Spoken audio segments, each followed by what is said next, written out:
24 news पर वक्त हो गया है दिन भर की 10 बड़ी खबरों का।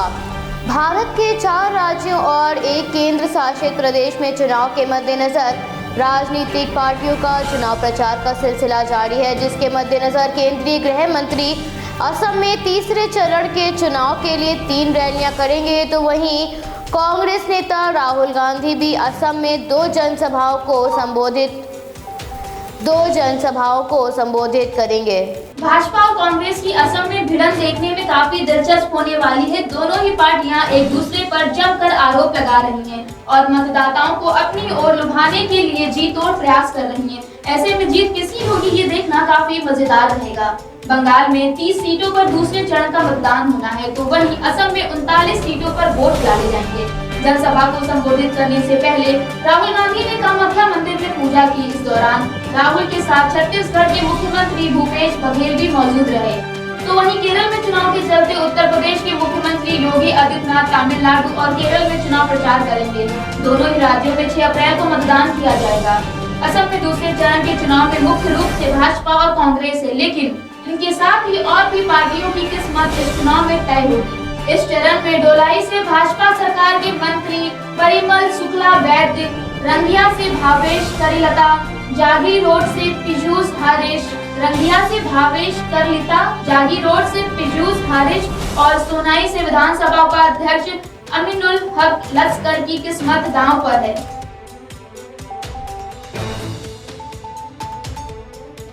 कृषि कानून के विरोध में आंदोलन करते हुए किसानों को 125 दिन से ज्यादा हो गए हैं। ऐसे में आंदोलन की गति को बनाए रखने के लिए आंदोलन के दौरान जान गंवाने वाले 320 से अधिक किसानों की याद में जन आंदोलनों के राष्ट्रीय समन्वय NAPM की ओर से मिट्टी सत्याग्रह का आयोजन किया जाएगा। केंद्र सरकार और किसानों के बीच कई समय से कोई वार्ता न होने के कारण दोनों पक्षों के बीच में तनाव की स्थिति बनती जा रही है। 6 अप्रैल को दिल्ली के टिकरी सिंधु और गाजीपुर बॉर्डर पर मिट्टी सत्याग्रह यात्रा पहुंचेगी। गाँव और शहरों से कलश में इकट्ठा मिट्टी आंदोलन में जान गंवाने वालों को समर्पित की जाएगी। संयुक्त किसान मोर्चा के डॉक्टर दर्शन पाल के अनुसार इस सत्याग्रह के जरिए प्राकृतिक संसाधनों के जरिए आजीविका को भी बचाने की कोशिश की जा रही है। ये मांग लोकतंत्र और संविधान के मूल्यवान ढांचे को बचाने के लिए भी है। अलग अलग राज्य में विभिन्न संगठनों के सहयोग से गांव प्रमुख ऐतिहासिक स्थलों और आजादी के नायकों की प्रतिमा और संघर्ष के प्रतीकों से कलश में एक मुट्ठी मिट्टी इकट्ठा कर लोगों से संवाद किया जाएगा। कृषि आंदोलन में शहीद हुए किसानों के सम्मान में ये यात्रा निकाली जाएगी। इसके जरिए किसान अपने आंदोलन को मजबूती प्रदान करने के साथ साथ केंद्र सरकार के प्रति अपना आक्रोश भी व्यक्त करेंगे।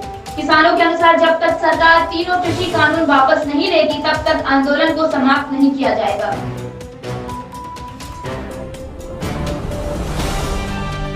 उत्तर प्रदेश के मुख्यमंत्री ने लोगों को टीकाकरण तेजी से बढ़ाने के लिए उत्साहित करने के उद्देश्य से बड़ा निर्देश देते हुए कहा, वैक्सीनेशन कराने वाले सरकारी कर्मियों को टीकाकरण की तिथि पर अवकाश दिया जाए। संक्रमण के मामलों में प्रतिदिन वृद्धि हो रही है। ऐसे में सरकार द्वारा लगाए जा रहे पाबंदियों के बाद भी संक्रमण के मामलों में कोई सुधार नहीं हो रहा है। लोगों की लापरवाही के कारण स्थिति और भी गंभीर हो गई है। ऐसे में आगामी त्योहारों के मद्देनजर टीकाकरण की रफ्तार को तेज किया जा रहा है। ऐसे में मुख्यमंत्री ने टीकाकरण की रफ्तार को बढ़ाने के लिए एक निर्देश जारी किया है, जिसके अनुसार सरकारी कर्मियों के साथ साथ निजी सेक्टर के कर्मियों के लिए भी टीकाकरण के दिन अवकाश की व्यवस्था उपलब्ध कराई जानी चाहिए। मुख्यमंत्री ने डेडिकेटेड कोविड अस्पतालों को पूरी क्षमता से चलाने और कोविड-19 जांच कराने के निर्देश दिए हैं। मुख्यमंत्री ने संदिग्ध मरीजों को RT-PCR जांच कराने, फोकस सैंपल और कॉन्ट्रैक्ट ट्रेसिंग लगातार चलाने के निर्देश भी जारी किए हैं। मुख्यमंत्री ने अपने आवास पर कोविड-19 के नियंत्रण को लेकर हुई उच्च स्तरीय बैठक में आगे निर्देश जारी करते हुए कहा, integrated command and control centre को प्रभावी ढंग से संचालित किया जाना चाहिए। अस्पतालों में पर्याप्त संख्या में मेडिकल स्टाफ, आवश्यक दवाएं, बैकअप सहित ऑक्सीजन की व्यवस्था और अन्य उपकरण उपलब्ध होने चाहिए। स्थानीय स्तर पर स्थिति का आकलन कर कोविड अस्पतालों की संख्या बढ़ाई जाए।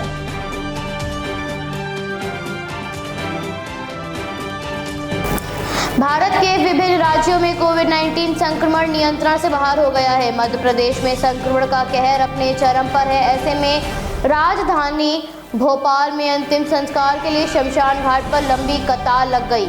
इसके साथ ही अंतिम संस्कार करने के लिए लकड़ियों की भी कमी हो गई। सरकार द्वारा लगाई गई पाबंदी अभी भी संक्रमण को रोकने में असफल सी नजर आ रही है। भोपाल में मंगलवार को 18 कोविड-19 मरीजों का अंतिम संस्कार हुआ। एक दिन में इतनी मौतों का यह दूसरा सबसे बड़ा आंकड़ा रहा। गौरतलब है कि सरकारी रिकॉर्ड से ये मौत गायब है। इससे पहले 18 सितंबर को 23 मौतें हुई थी। शमशान घाट पर ऐसी स्थिति उत्पन्न हो गई कि अंतिम संस्कार के लिए जगह ही नहीं बची थी। संक्रमण के बढ़ते हुए मामलों को देखते हुए राज्य सरकारें अब पाबंदियों को और भी सख्त करती जा रही हैं। नंदुरबार में 31 मार्च से 15 अप्रैल तक लॉकडाउन की घोषणा कर दी गई है। इसके साथ ही पंजाब, छत्तीसगढ़, मध्य प्रदेश जैसे कई राज्यों में नाइट कर्फ्यू लगाया गया है। महाराष्ट्र के नंदुरबार में लॉकडाउन के दौरान स्थानीय बाजार, सिनेमाघर, मॉल और धार्मिक स्थल बंद रहेंगे। 400 से ज्यादा के केसेस सामने आ रहे हैं, जिसके चलते प्रशासन ने निर्णय लिया है। हालांकि महाराष्ट्र के औरंगाबाद में लॉकडाउन का निर्णय रद्द कर दिया गया है। गुजरात के अहमदाबाद, वडोदरा, सूरत, राजकोट में 15 अप्रैल तक नाइट कर्फ्यू जारी रहेगा। पंजाब में संक्रमण के मामले प्रतिदिन बढ़ते जा रहे हैं। ऐसे में सरकार ने पहले से जारी पाबंदी के आदेश को 10 अप्रैल तक बढ़ा दिया है। इस दौरान 10 अप्रैल तक स्कूल, होटल, सिनेमा घर, मल्टीप्लेक्स पर लगाई गई पाबंदी जारी रहेगी।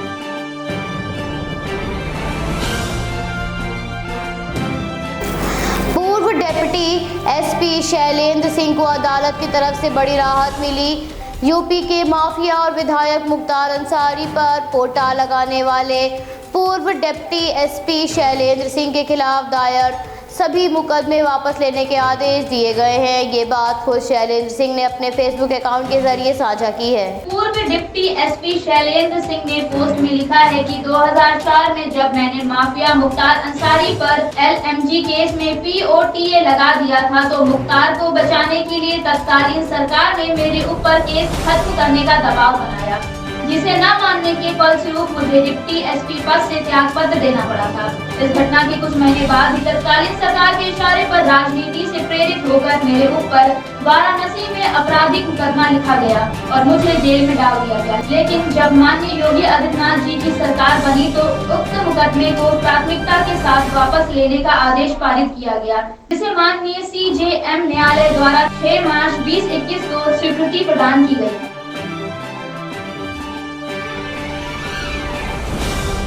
भाजपा नेता और राज्यसभा सांसद सुब्रमण्यम स्वामी ने प्रधानमंत्री नरेंद्र मोदी पर निशाना साधते हुए ट्वीट कर लिखा, कश्मीर पर सरेंडर, गुड बॉय POK।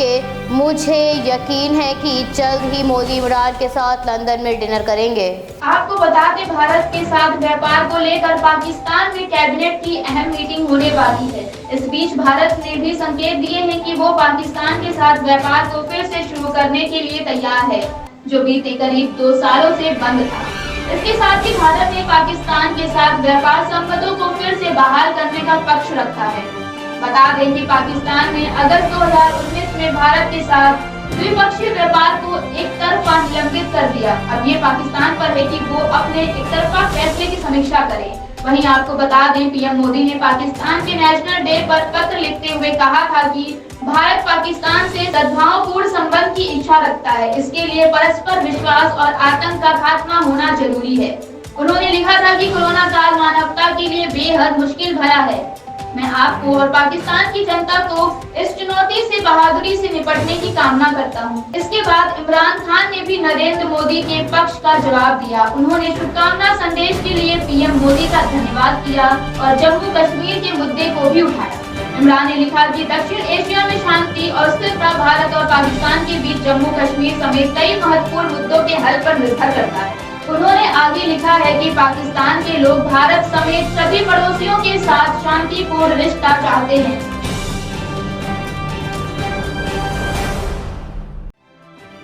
पिछले एक हफ्ते से दुनिया के सबसे बड़े व्यस्त कारोबारी मार्ग मिस्र की स्वेज नहर में एक विशालकाय मालवाहक जहाज एवरग्रीन के फंस जाने की वजह से जाम लग गया है, जिससे अब कई देशों की कड़ी मशक्कत के बाद इस जहाज को निकालकर रास्ता खोला गया। आपको बता दें, इस जहाज के फंसने के चलते हुए नुकसान का ठिकरा 25 सदस्यीय भारतीय चालक दल पर फोड़ा जा रहा है। जांच पूरी होने तक भारतीय चालक दल को घर में ही नजरबंद कर लिया गया है।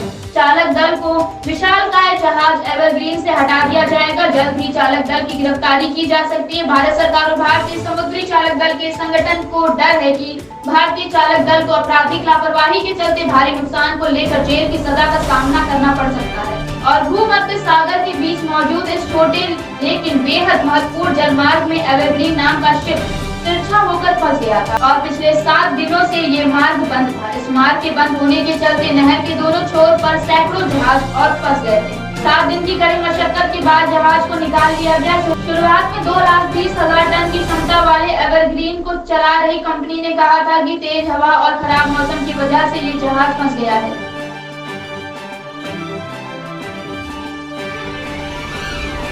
आज फ्रांस से 3 रफेल लड़ाकू विमानों की खेप बिना रुके भारत के अंबाला एयरबेस पर लैंड करेंगी। इसी के साथ भारतीय वायुसेना की ताकत में और भी अधिक इजाफा होने वाला है। भारत सरकार चीन और पाकिस्तान जैसे पड़ोसी देशों के साथ जारी तनाव के बीच देश की सेनाओं को और ताकतवर बनाने में जुटी है।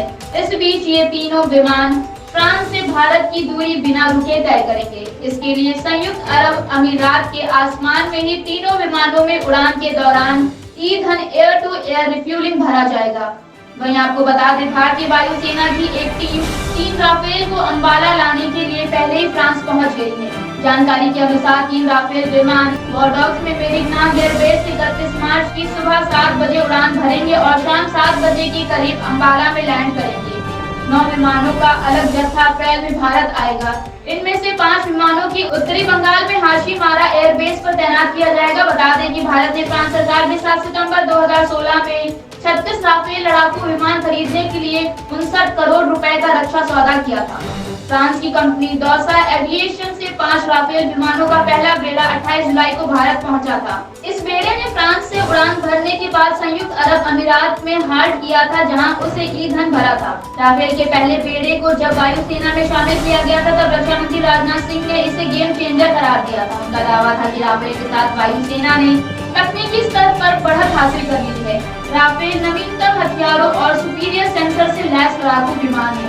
भारत में फ्रांसीसी दूत इमैनुअल लेनिन ने कहा है कि कोरोना के बावजूद 2022 तक तय समय में सारे लड़ाकू विमान भारत को सौंप दिए जाएंगे। उन्होंने कहा है कि हमारे लिए गर्व की बात है कि कोरोना के बावजूद हम भारत को तय समय और उससे पहले राफेल सौंपने के लिए सक्षम हैं।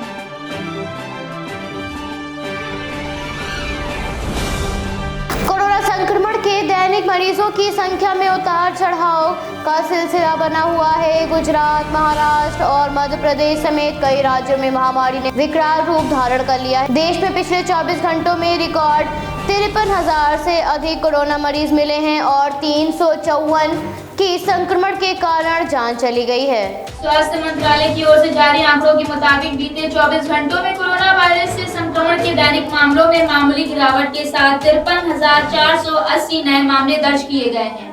इसी के साथ देश में संक्रमण के कुल मामले बढ़कर 1,21,39,335 पहुंच गए हैं। वहीं पिछले 24 घंटे में इस जानलेवा संक्रमण से 354 लोगों की जान गई है। इसी के साथ मरने वालों की संख्या 1,62,468 पहुंच गए हैं। बता दें कि इससे पहले मंगलवार को कोरोना से 271 लोगों की जान गई थी। एक दिन बाद मौतों की संख्या ने लोगों की चिंता बढ़ा दी थी। वहीं पिछले 24 घंटों में 41,280 कोरोना मरीज स्वस्थ होकर अपने घर लौट गए हैं। इसी के साथ ही देश में अब तक 1,14,34,301 मरीज कोरोना वायरस को मात देने में सफल रहे हैं। रोजाना के आधार पर दर्ज होने वाले नए कोरोना केसेस की तुलना में ठीक होने वाले मरीजों की संख्या बेहद कम है। फिलहाल देश में सक्रिय मामले बढ़कर 5,52,586 पहुँच गए हैं। बता दें कि देश में दुनिया का सबसे बड़ा टीकाकरण अभियान जारी है। अब तक 6,30,54,353 लोगों का टीकाकरण किया जा चुका है।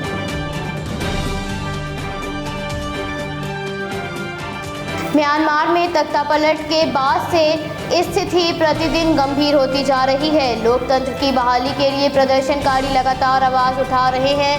सैन्य शासन लगातार प्रदर्शनकारियों को रोकने के लिए हिंसक कार्रवाई कर रहा है। ऐसे में सेना ने देश के पूर्वी हिस्से पर एक और हवाई हमला किया, जिसके बाद हिंसा की स्थिति और गहरा गई है। देश की नेता आंग सान सू की को गिरफ्तार करने के बाद सैन्य शासन लगातार अपने ही देश के नागरिकों के साथ क्रूरतापूर्वक व्यवहार कर रहा है। हवाई हमले के बाद केरल जात के अल्पसंख्यक हजारों लोग सीमा पार करके शरण लेने के लिए थाईलैंड पहुंच गए। हालांकि थाईलैंड के प्रधानमंत्री ने इस बात से इनकार कर दिया है कि उनके देश की सुरक्षा बलों ने सप्ताहांत में हवाई हमले के बाद भागकर आए म्यांमार के लोगों को जाने के लिए मजबूर किया है। उन्होंने कहा, वो लोग अपनी मर्जी से घर लौट गए हैं। आपको बता दें, सेना द्वारा हिंसक कार्रवाई किए जाने के कारण पूर्वी म्यांमार की स्थिति काफी खतरनाक हो रही है। अल्पसंख्यकों का प्रतिनिधित्व करने वाली मुख्य राजनीतिक निकाय करे नेशनल यूनियन के विदेश मामलों के विभाग के प्रमुख सान आन मी ने बताया, मंगलवार को किए गए हवाई हमले में 6 नागरिकों की मौत हो गई, जबकि 11 नागरिक गंभीर रूप से घायल हुए। KMU ने बयान जारी करते हुए कहा, सेना सभी मोर्चों से हमारे क्षेत्र की ओर बढ़ रही है और उसने मुकाबला करने का संकल्प लिया है। सेना द्वारा प्रदर्शनकारियों पर गोलियां बरसाई जाने जैसी हिंसक कार्यवाही में अब तक लगभग 510 प्रदर्शनकारियों की मृत्यु हो चुकी है।